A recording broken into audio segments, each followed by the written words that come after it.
So ya kamata mutane mu hankalta. Ya Allah kakka bani arzikin da ba zan iya ɗaukan buhu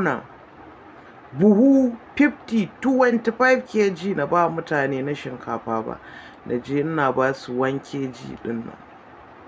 Ya Ubangiji Allah kakka bani iko, kakka bani arzikin da zan riƙa raba wannan 'yan kucikucin buhun. Saboda ya kamata mutane su hankalta, su riƙa ji yadda malamai suke faɗin yadda sahabban annabi suke kyauta. Malam mutum ya ɗauki dukiyarsa gaba ɗaya ya bayar, gonarsa gabaki ɗaya ya bayar don musulunci, amma kai Allah ya baka wataƙila ma satowa kai. Kusa Najeriya sai a hankali ne, akwai 'yan satan biro da yawa, so wataƙila ma satowa kai kuɗin nan.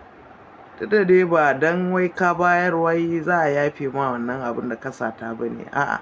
To amma dai ka wataƙila kana kyautar mai kyau, kyauta mai kyau, kana yawan talakawa kyauta, wataƙila wannan imani ya shiga zuciyanka ka koma ka tuba ga Allah, maybe ka mai da kuɗaɗen nan da ka sata.